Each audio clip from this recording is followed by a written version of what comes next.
very lovely afternoon to you. Thank you for joining us on Nationwide. I am Ogochkuka Ona. Members of the House Committee on Customs have visited Seme border for oversight of customs operations. National Assembly correspondent Mitaire Ikpen reports that they are advocating a reduction of multiple checkpoints at the border and deployment of technology to enhance e-customs operations and promote trade facilitation along that axis. Customs officers keep eagle eyes at the Badagry-Seme Krake border post, said to be one of the busiest in the country. The Seme Area Command oversees the area, yet it is prone to smuggling of contraband items. However, the command accounts for 75% of overall customs revenue, realizing 1.9 billion naira for first quarter 2025 alone. These points underscore the maiden visit by the House Committee on Customs to Seme border to look into the books of the command and assess operational challenges. In your operations, we need to know whether it facilitates trade to encourage more patronage of our ports and border stations than our neighboring countries. Because in Night Assembly, we ordered most of these surveillance gadgets, artificial intelligence for the border, which I believe by this year some of them will arrive. The activities of your men on this road has paralyzed the economy of Badagry. Let me put it straight to you. When you mount 15, 20, 30 roadblock on the road. What do you do that you have accumulated over time? A lot of Nigerians believe that if your members are not, in cooperation with the criminals, a lot of these crimes will not be, effective. Every year, every day here, we seize cannabis. And when we seize them, we hand over to the ADLA. In Nigeria, we have 1,400 unmanned borders, 114 manned borders. So even if you line up the whole custom officers along this route, it might be quite difficult for them to eradicate smuggling. Members of the committee saw for themselves the threat posed by ocean surge, gradually encroaching on customs facilities at the Seme border. There's need for embankment here. In 2025 budget of custom, this must be there. Customs officials and other security personnel work tirelessly here at the Seme Krake border to curb smuggling activities which continue on daily basis. But there is advocacy that more men and technology are needed to effectively combat smuggling and safeguard national revenue and the economy. From Seme border, Mitaire Ikpen, NTA News. The Minister of Aviation and Aerospace Development, Festus Keyamo, is optimistic that Nigeria's aviation sector will lead by example in adopting green technologies and practices towards addressing climate change and environmental sustainability. This came to light when the minister received members of the House of Representatives Committee on Climate Change in his office. Aliyu Kabiru reports. To address the risk of climate-related disruptions such as flight cancellations and delays and improve passenger safety and satisfaction. To this regard, the Minister of Aviation and Aerospace Development, Festus Keyamo, receives members of the House of Representatives Committee on Climate Change. The essence is to put all hands on deck to improve fuel efficiency and reduce emissions to mitigate its environmental impact. Nigeria, as a member of the International Civil Aviation Organization, ICAO, is committed to playing its part in global efforts to combat climate change. We are aligned with the Paris Agreement and ICAO's carbon offsetting and reduction scheme for international aviation, which sets ambitious targets for the aviation sector to mitigate its environmental impact. Nigerians understand this, and with the Climate Change Act 2021 as logo backing, serious efforts are being made by the country to not only address climate change, but to also leverage on the opportunities it presents to position the country on a path to sustainable growth and development. The aviation industry has a role to play in this both as a contributor to the problem. The minister highlighted agencies under the ministry working round the clock through several initiatives in this regard, assuring the members that the ministry will work with the National Assembly members and other critical stakeholders to implement policies and actions to achieve more sustainable and responsible aviation sector in Nigeria. In Abuja, Aliu Kabir, NTA. The federal government is working on a revised national development plan to drive economic prosperity and national growth. To prepare for the new plan, the Ministry of Budgets and Economic Planning is engaging relevant stakeholders, including ministries, departments, and agencies, to gather inputs. The goal is to have the plan finalized ahead of the 2026 budget presentation.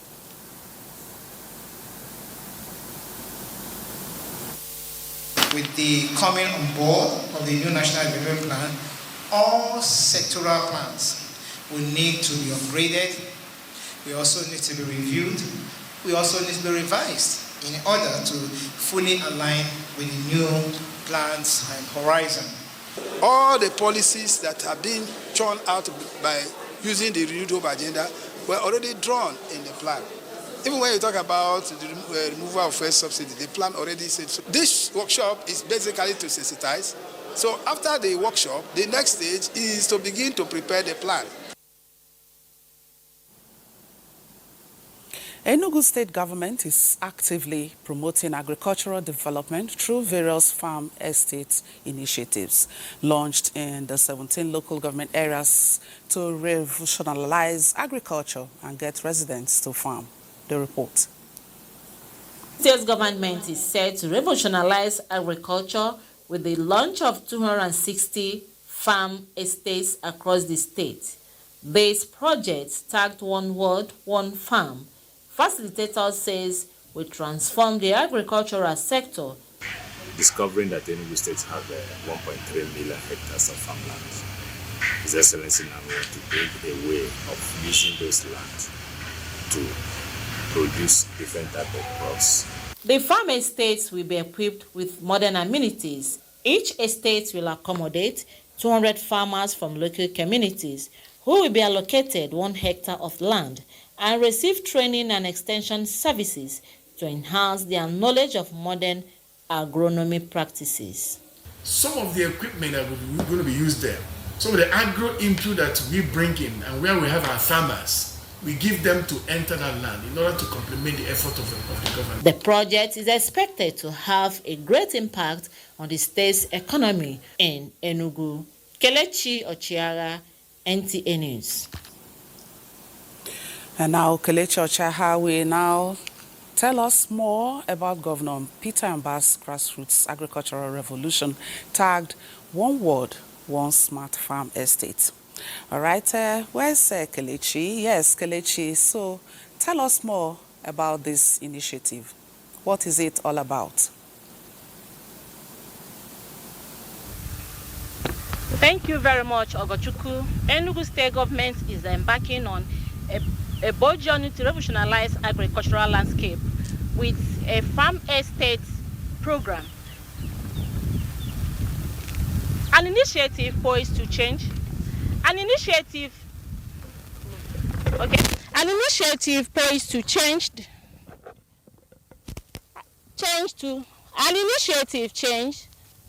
an initiative that will change the narrative of rural communities, whereby farmers will enjoy to the fullest. This program is not just about farming, it leverages on transforming lives, unlocking potentials, and placing Enugu on global agricultural map. Imagine a situation where a farmer in the state will have access to modern technology. A hectare of land yields to its potential, and agriculture is no longer seen as a struggle, but a booming enterprise. Here with me is the special assistant to the special advisor to the governor on agriculture, who is also the manager of Farm Estate, Dr. Mike Obuekwe. Dr. Mike, you're welcome to the Nationwide. Thank you so much. Please, could you tell our viewers how prepared the state government is about this task ahead? So the state government has set up a program called the Farm Estate Program, where in every ward, political ward of Enugu State, we have 260 wards, 200 hectares will be developed. in all wards. Currently, we have started developing in some wards whereby each farmer in the community will be allocated a hectare of land inside the farm estate. Tractors have been acquired by Enugu State government. We just took recently 100 tractors delivery. Another 800 tractors are being currently working to be incorporated in Enugu State. And these tractors will be allocated to the farmers in the farm estate. So what we call democratization of farm mechanization, all our farmers will have access to tractors. The farm estate will have a central warehouse where the farmers' inputs are all stored, and at harvest the inputs are brought, the harvest is brought to the warehouse from where the state government is going to offtake through the Enugu State Marketing Company.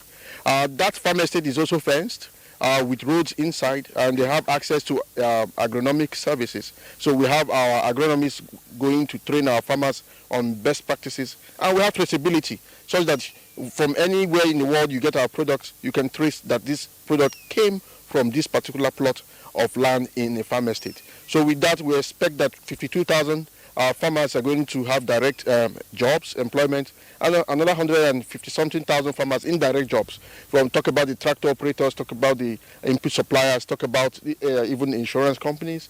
So in these farmers in the farm estates form cooperatives such that they cross, guarantee each other. They can take loans, they can begin to work as entities, business entities. So farming is no longer just a place for sustenance, but for serious economic activities to transform the economy of our rural environment. So our rural communities become proper business entities, proper economic zones that contribute more to the GDP of the state.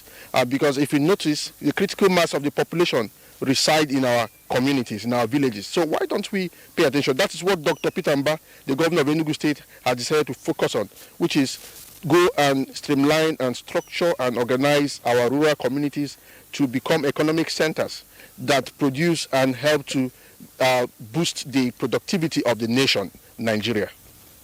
Thank you very much, Dr. Mike, for coming to Nationwide. I believe if all these plans marshaled out are well gazetted, Enugu State will become food base of the nation. Thank you very much, Ogochukwu. Okay, I wanted you to expatiate more on how this initiative is going to address food scarcity and unemployment. Kelechi.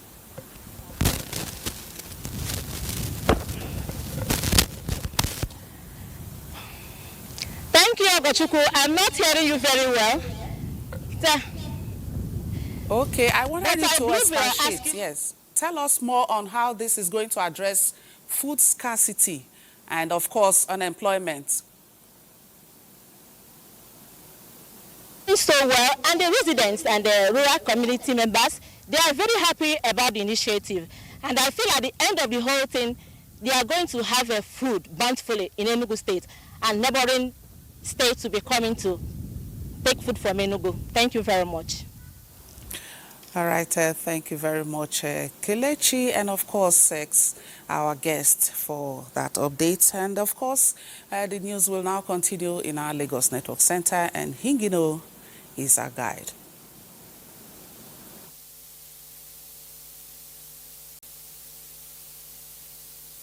Thank you, Ogochukwu, and welcome to Lagos. We begin here with security.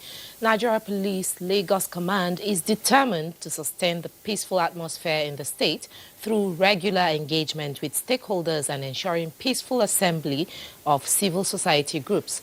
Joel Popola reports that the police says while citizens have right to lawful assembly, such gatherings must not be at the detriment of public order. Lagos, the commercial nerve center of the country, has always been a flashpoint for various protests and other mass mobilization, but ensuring such gatherings do not degenerate into violence is what the police have been ensuring over the years. The spokesperson of the Lagos State Police Command, Benjamin Undeyin, says ensuring there is no breakdown of law and order should be the objective of any mass action. Thus, protests should be conducted within the ambit of the law. Our deployment is still fully intact, fully on ground, not yet withdrawn. plainclothes officers, uniformed officers, operational resources remain fully deployed to ensure that there is no breakdown of law and order, to ensure that the security and the serenity you are seeing in Lagos now remains like that. And we urge Lagosians to go about their lawful businesses. Security agencies are still on red alert at the Lekki axis of Lagos and major flashpoints like Ojota and environs to prevent breakdown of law and order. Residents expect the peaceful atmosphere to be sustained. In Lagos, Joel Mukbola, NTA News. Talking transportation now, in a bid to deliver efficient rail transport service to Nigerians, the Nigerian Railway Corporation has signed a memorandum of understanding with Plateau State government to provide rail service on the Jos-Kuru line. Lanre Beleyi, who was at the meeting, reports. Plateau State government's commitment to provide affordable rail service for its people led to the signing of Memorandum of Understanding. After signing the documents, both the Plateau State Commissioner of Transport and Managing Director of Nigerian Railway Corporation said the development is a sign of better things to come in the nation's transport system. We are so concerned about giving the people alternative means of transportation. That is one. And secondly, we have also seen the fortunes in the rail transportation. That is the regional integration aspect of it. We are now partnering with another states in physical terms. Ogun State is also coming on board very soon, but the Plateau one has been a unique one in the sense that just like that of Lagos, they had invested in the track, they've also invested in the rolling stock. Earlier, workers of the Nigerian Railway Service had an interactive session with the management of the corporation on issues considered germane to efficient service delivery in the rail sector. It's also preparing them for the reforms. There is definitely going to be some reforms. We are going to go into change management system where a lot of things will have to step up. The meeting also provided an opportunity to recognize outstanding staff. Apologies, we cannot continue with our Lagos Network Center as we step aside to bring you the live telecast of the groundbreaking of SAPZ Agro-Industrial Hub in Kaduna State.